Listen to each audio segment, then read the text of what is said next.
Welcome back to my channel. So என்னோடய previous வீடியோவிலே சொல்லியிருப்பேன் என்னோடய ஃபேஸில் வந்து பிளாக் டாட்ஸ் இருக்கிறத பற்றி. ஸோ இந்த மாதிரி குட்டி குட்டியாக ஸ்கின் டேக் எனக்கு இருந்துச்சு. So which is called as DPN. இதை வந்து என்ன சொல்லுவோன்னா டெர்மட்டோசிஸ் பேப்புலோசா நைக்ரான்னு சொல்கிறோம். ஸோ இது வந்து ஒரு ஸ்கின் டேக் தான்.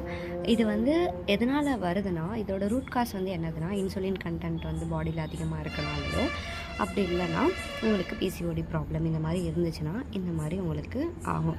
ஸோ இது வந்து உங்களால் க்ரீம் அந்த மாதிரி இதெல்லாம் வந்து போட்டாலும் சரி ஆகாது. ஸோ இது வந்து லேசர் ட்ரீட்மெண்ட் இப்படி பண்ணால் தான் பெர்மனெண்ட்டாக ரிமூவ் பண்ண முடியும். நான் வந்து லேசர் பண்ணியிருக்கேன், ஒரு 2 days ஆகுது. ஸோ லேசர் பண்ணக்கப்புறம் என்னோடய ஸ்கின் இப்படி தான் இருக்குது, பிளாக்காக இருக்கும். ஸோ இதெல்லாம் வந்து ஹீல் ஆகி அது விழுந்துடும்.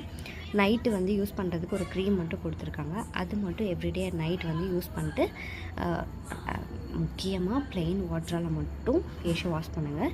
எந்த ஆசிட் பேஸ் பண்ண ஃபேஸ் வாஷ் எதுவுமே யூஸ் பண்ணாதீங்க. ப்ளெயின் வாட்டர் தான் வந்து பெட்டர். அதை வாஷ் பண்ணிட்டு அவங்க கொடுத்த க்ரீமை வந்து எவ்ரிடே நைட் யூஸ் பண்ணாலே போதும், உங்களோட ஸ்கின் வந்து செம்மையாக ஹீல் ஆயிரும். ஸோ இது நீங்கள் ரொம்ப பயப்படலாம் தேவையில்லை. இது வந்து காமனாக இப்போ எல்லாருக்குமே வருது. ஸோ இது பேர் DPNன்னு சொல்லுவோம். எந்த பயப்படவும் தேவையில்லை. உங்களுக்கு ஒரு மாதிரி இன்செக்யூராக ஃபீல் ஆச்சுன்னா நீங்கள் போய் லேசர் ட்ரீட்மெண்ட் பண்ணிக்கலாம். அது ரொம்ப சேஃப் தான். ஸோ நான் இது வந்து எங்கே இது பண்ணேன்னா, தீலியா கேர்ஸ்ன்னு சொல்லிட்டு மதுரையில் இருக்குது. So if you want any detail just comment. Stay tune மக்களே. ஸோ நெக்ஸ்ட் வீடியோவில் என்னோடய ஸ்கின் எப்படி ஹீல் ஆகுது, இந்த மாதிரி உங்களுக்கும் இருந்துச்சுன்னா, ஏதாச்சும் டவுட் இருந்துச்சுன்னா ஜஸ்ட் கமெண்ட் செக்ஷனில் கேளுங்க. ஸோ நெக்ஸ்ட் வீடியோவில் நான் உங்களுக்கு போடுறேன்.